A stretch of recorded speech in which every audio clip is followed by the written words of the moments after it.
Le soleil déclinait lentement sur Paris, projetant une lumière dorée sur les avenues animées de la capitale. C'était l'heure où la ville, après l'effervescence de la journée, semblait basculer dans une élégance nocturne.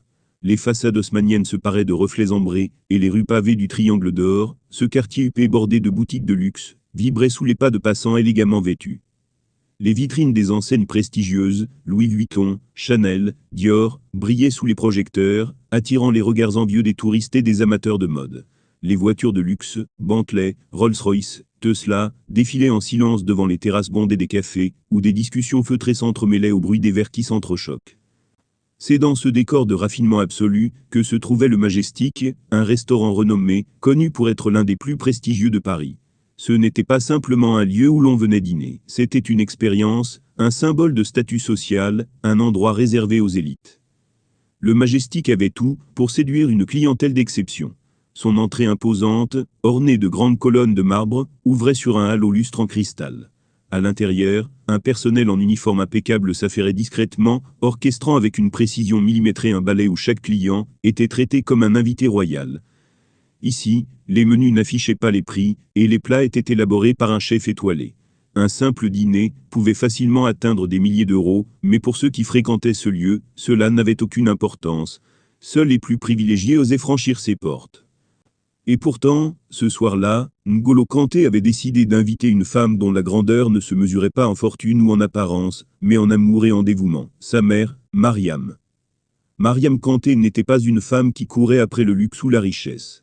Tout au long de sa vie, elle avait appris à se contenter de l'essentiel, à apprécier les petites choses qui faisaient la beauté de l'existence.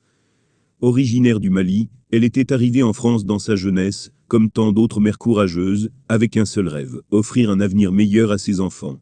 Elle avait travaillé jour et nuit, multipliant les emplois, pour nourrir sa famille, les élevant seule après le décès prématuré de son mari.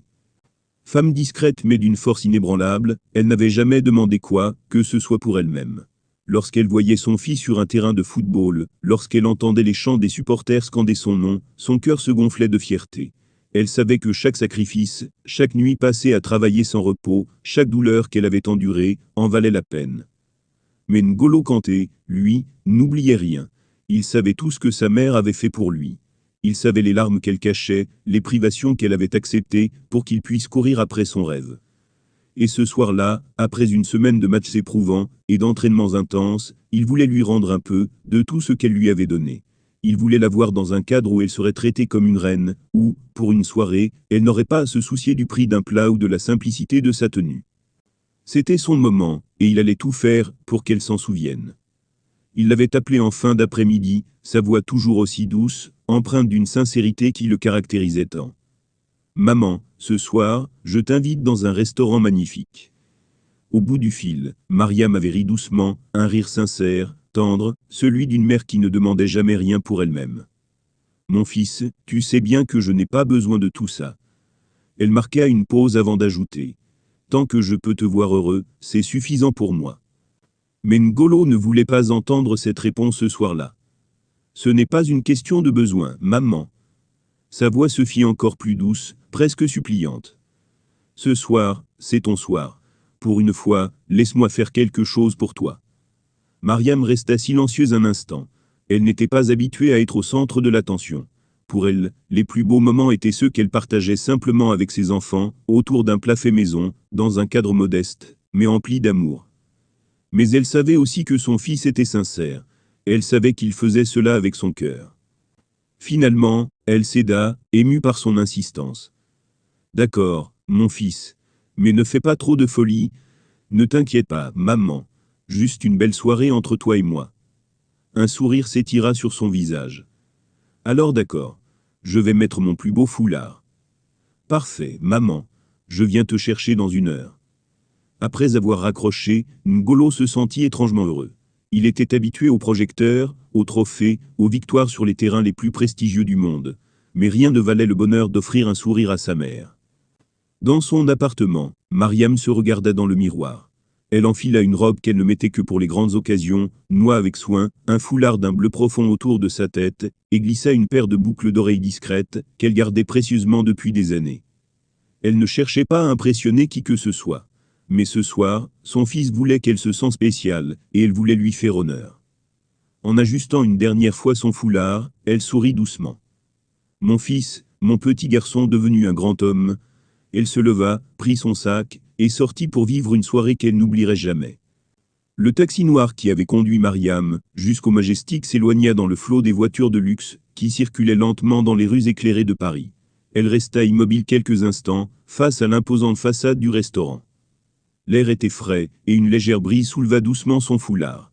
Mariam resserra les pans de sa veste autour d'elle. Devant elle, les grandes lettres dorées du Majestic brillaient sous la lumière des réverbères. Le nom du restaurant, synonyme d'exclusivité et de prestige, lui donnait une impression étrange. Elle n'avait jamais mis les pieds dans un tel endroit. « Mon fils a tout arrangé. » Ces mots résonnaient en elle, un doux rappel du lien indéfectible qui les unissait. Si N'Golo l'avait invité ici, c'était qu'il voulait lui faire plaisir. Elle ne devait pas se laisser intimider. Inspirant profondément, elle avança d'un pas lent, mais décidée vers la porte en verre, actionnée automatiquement à son approche. Dès qu'elle entra, le contraste avec l'extérieur fut saisissant.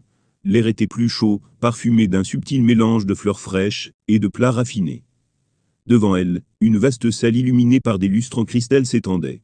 Le plafond était orné de moulures dorées, et chaque table était dressée avec un soin méticuleux. Nappe blanche immaculée, vaisselle en porcelaine fine, couvert en argent brillant sous la lumière tamisée. Les clients, tous vêtus avec une élégance sophistiquée, dégustaient leurs plats en conversant à voix basse, ponctuant leur discussion du tintement délicat des coupes de champagne. Une ambiance feutrée, presque irréelle. Mariam resta quelques secondes à observer, absorbée par la magnificence du lieu. Elle n'avait jamais mis les pieds dans un endroit pareil. Un serveur, vêtu d'un costume noir impeccable, passa près d'elle en portant un plateau garni de mets raffinés. L'odeur de truffes et de beurre lui chatouilla les narines. À quelques mètres de là, un pianiste jouait une mélodie douce, ajoutant une touche de raffinement à cette scène presque irréelle. Mais très vite, Mariam sentit les regards. Des clients assis non loin de l'entrée s'étaient arrêtés de parler, et l'observaient avec curiosité. Une femme vêtue d'une robe de haute couture murmura quelque chose à son compagnon, qui lui répondit en arquant un sourcil. « Que fait cette femme ici ?» Les secondes s'étiraient lentement, rendant cette entrée de plus en plus pesante. Faisant abstraction de l'ambiance oppressante, Mariam s'approcha du comptoir d'accueil, où une jeune hôtesse était occupée à tapoter sur une tablette tactile. La jeune femme leva les yeux en entendant Mariam approcher. Son expression passa rapidement de l'indifférence à une légère surprise, avant de se figer dans une politesse forcée. Mariam afficha un sourire doux et rassurant. Elle avait appris, au fil des années, que l'on pouvait désamorcer bien des tensions par la gentillesse et la patience. « Bonsoir, madame. Puis-je vous aider ?» demanda l'hôtesse d'un ton neutre, mais légèrement sec. Mariam hocha la tête avec bienveillance. « Bonsoir, mon fils m'a invité ici ce soir. Il m'a réservé une table. » L'hôtesse haussa légèrement les sourcils, visiblement surprise. « Votre nom, madame ?» Mariam cantait. L'hôtesse baissa les yeux sur son écran et commença à faire défiler la liste des réservations. Mais pendant qu'elle vérifiait, Mariam sentit son regard furtif remonter vers elle, comme si elle cherchait à évaluer quelque chose. Elle observa la robe sobre que Mariam portait, son foulard soigneusement noué, ses mains jointes devant elle. Tout dans son apparence contrastait avec l'opulence qui l'entourait. Il y eut un bref silence. Puis l'hôtesse releva la tête avec un sourire crispé. « Je suis désolé, madame, mais je ne vois pas votre nom sur la liste. » Mariam cligna des yeux, légèrement surprise. « Mon fils m'a dit qu'il avait tout arrangé, peut-être y a-t-il une erreur ?» L'hôtesse, cette fois, la fixa plus longuement, et son sourire poli s'effaça légèrement. « Je suis désolé, madame, » répéta-t-elle, mais son ton était plus sec, plus distant. « Sans confirmation de réservation, nous ne pouvons pas vous laisser entrer. Nous avons une politique très stricte concernant nos clients. » Le ton était formel, presque froid. À ce moment-là, une vague de malaise enveloppa Mariam. Tout près d'elle, à une table élégamment dressée, un couple dînait tranquillement. En entendant l'échange entre Mariam et l'hôtesse, l'homme et la femme échangèrent un regard complice, puis un sourire moqueur. « Tu crois qu'elle est vraiment attendue ici ?» souffla l'homme à sa compagne. « Elle doit s'être trompée d'endroit », répondit la femme avec un léger rire. Ces mots, bien que murmurés, atteignirent Mariam de plein fouet. Elle sentit son cœur se serrer légèrement, une chaleur désagréable monter en elle. Elle n'était pas une femme fragile. Elle avait connu les privations, la douleur, la fatigue des journées interminables passées à travailler pour subvenir aux besoins de ses enfants. elle avait affronté des situations bien pires que celle-ci. Mais en cet instant, dans ce lieu où tout semblait calculé pour exclure ceux qui ne faisaient pas partie du monde doré, elle ressentit quelque chose qu'elle n'avait pas ressenti depuis longtemps, une profonde solitude. Elle n'avait pas honte d'elle-même, mais elle était peinée. Peinée de voir que, malgré tout ce que son fils avait accompli, il y avait encore des endroits où l'on jugeait une personne à son apparence, et non à sa valeur. Elle se força à respirer calmement, gardant son sourire intact malgré le poids de la situation. Puis, d'un geste mesuré, elle sortit son téléphone et composa le numéro de son fils. À l'autre bout de la ville, N'Golo Kanté était assis dans sa voiture, arrêté à un feu rouge, lorsqu'il sentit son téléphone vibrer. Il décrocha immédiatement en voyant le nom de sa mère s'afficher.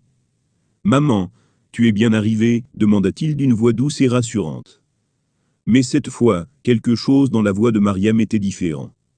Elle était plus faible, plus hésitante. « Oui, mon fils, » répondit-elle après une courte pause. « Mais, ils ne veulent pas me laisser entrer. » L'espace d'un instant, tout le bruit de la ville sembla s'effacer. Un silence s'installa dans l'habitacle. Les mains de N'Golo se crispèrent légèrement sur le volant. Ses yeux d'habitude si paisibles s'assombrirent. « Pourquoi ? Que s'est-il passé ?» demanda-t-il, son ton toujours calme, mais chargé d'une tension contenue. À l'autre bout du fil, sa mère hésita avant de répondre, comme si elle ne voulait pas l'inquiéter. « Ils disent qu'ils ne trouvent pas ma réservation, et je crois que je ne suis pas la bienvenue ici. » Son cœur se serra. Il connaissait sa mère par cœur. Il savait que derrière ces mots soigneusement choisis, derrière cette voix qui cherchait à minimiser la situation, se cachait une blessure profonde. Elle n'avait jamais eu besoin du luxe ni des honneurs. Mais elle méritait le respect. Et ce soir, on lui refusait ce respect. Pourquoi ? Parce qu'elle ne correspondait pas aux standards de ce restaurant, parce qu'elle ne portait pas une robe de grand couturier, ni des bijoux scintillants à plusieurs milliers d'euros, parce que son foulard et son sourire sincère ne suffisaient pas à lui accorder une place parmi cette élite snob et superficielle. L'idée même de cette injustice fit naître en lui une colère froide, une émotion qu'il éprouvait rarement. Il prit une profonde inspiration, réprimant l'envie immédiate de s'emporter. Son ton, cependant, devint plus ferme, plus tranchant. « Ne bouge pas, maman, j'arrive tout de suite. » Puis il raccrocha. Son pied appuya sur l'accélérateur. D'habitude, N'Golo Kanté était un homme discret, un homme qui évitait les conflits, qui ne cherchait jamais à s'imposer. Mais ce soir était différent. Ce soir, c'était sa mère. Et il n'allait pas tolérer qu'elle soit traitée avec mépris et condescendance. Il connaissait les règles du jeu social, il savait que certains milieux jugeaient les apparences avant les valeurs humaines. Mais cela ne signifiait pas qu'il devait l'accepter en silence. Alors que la voiture filait à travers les rues de Paris, son regard était fixé droit devant lui, rempli d'une détermination inébranlable. Ce n'était plus seulement un simple dîner.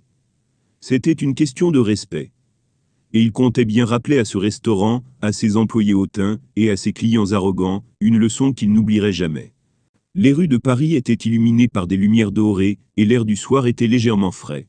Le Majestic, ce restaurant prestigieux, brillait sous les projecteurs, comme une forteresse inaccessible aux âmes jugées indignes de franchir ses portes. Quelques minutes plus tard, une voiture noire aux vitres teintées s'arrêta brusquement devant l'entrée. L'instant sembla suspendu dans le temps. Un voiturier s'approcha, habitué à voir défiler des célébrités et des milliardaires, mais il hésita en voyant l'attention qui émanait du véhicule. La portière s'ouvrit lentement, révélant N'Golo Kanté. Il descendit avec une simplicité désarmante. Pas de costume hors de prix, pas de bijoux voyants. Un pantalon sobre, un pull en laine fine, des baskets impeccables. Rien ne laissait supposer qu'il était l'un des footballeurs les plus respectés au monde. Et pourtant, sa simple présence transforma instantanément l'atmosphère.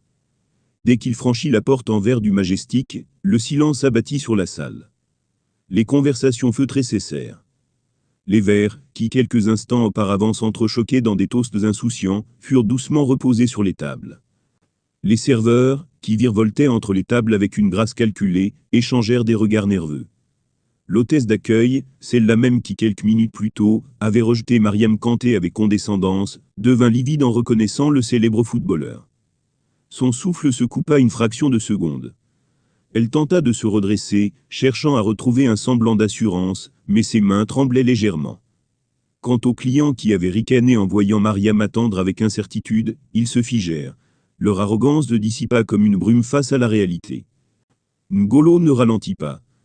Son pas était mesuré, déterminé, mais sans colère visible. Sa démarche était celle d'un homme qui savait qui il était, qui n'avait rien à prouver, mais qui n'allait pas laisser passer une injustice. Il s'arrêta net devant le comptoir d'accueil, fixant l'hôtesse de ses yeux perçants et paisibles à la fois. Sa voix, toujours aussi calme, brisa le silence, comme une vague de dignité refoulée. « Bonsoir. Je crois que vous avez refusé l'entrée à ma mère. » L'hôtesse perdit son masque professionnel en un instant. Son regard chercha désespérément une issue, une explication, un moyen de rattraper ce qui venait de se produire. Elle bafouilla, incapable de maintenir l'assurance condescendante qu'elle avait affichée avec Mariam. « Monsieur Kanté, nous ne savions pas que c'était votre mère. » Sa voix était hésitante, prise dans un mélange de panique et de honte. Mais le regard de N'Golo ne vacilla pas. Il n'était pas en colère. Il était déçu. Et c'était bien pire. « Et si ce n'était pas ma mère ?» demanda-t-il lentement, articulant chaque mot avec une gravité qui fit frissonner l'hôtesse. Un silence de mort s'installa dans la salle. La question n'était pas anodine. Elle révélait l'injustice flagrante, la discrimination inconsciente ou délibérée, l'hypocrisie d'un système où l'apparence primait sur la dignité. L'hôtesse baissa la tête. Elle n'avait pas de réponse. Sans ajouter un mot, N'Golo se tourna vers sa mère. Elle était restée debout, droite, malgré le malaise ambiant. Elle n'avait pas besoin qu'on se batte pour elle. Elle était une femme forte, forgée par la vie. Mais ce que fit son fils la toucha au plus profond d'elle-même. Il lui tendit doucement la main. Un geste simple, mais puissant. Un geste qui disait « Tu es avec moi. Tu es la personne la plus importante ici. Tu n'as pas besoin de leur approbation. » Avec une douceur infinie, il déclara, d'une voix ferme mais paisible. « Ce restaurant n'est pas digne de toi. On s'en va. » Il n'y avait aucune colère, aucun cri. Juste une vérité indiscutable. Il ne cherchait pas à forcer son entrée, ni à exiger un traitement spécial. Non. Il leur montrait simplement ce qu'ils avaient perdu. Un frisson parcourut la salle entière. Les clients qui, quelques instants plus tôt, jugeaient Mariam d'un regard hautain, baissèrent les yeux, écrasés par leur propre superficialité. Un serveur resta figé, tenant un plateau en équilibre, comme s'il venait de comprendre quelque chose de fondamental sur le respect et l'humanité. Et c'est alors que, au fond de la salle, une femme élégante murmura doucement. Sa voix résonna dans le silence, comme une vérité que personne ne pouvait nier. L'hôtesse, elle, n'osa pas proférer un mot de plus. Elle savait qu'elle venait de commettre une erreur qu'elle n'oublierait jamais. Sans un regard en arrière, N'Golo et sa mère quittèrent le restaurant, main dans la main. L'air frais de la nuit les enveloppa, bien plus chaleureux que l'accueil qu'ils venaient de recevoir. Mariam posa un regard tendre sur son fils.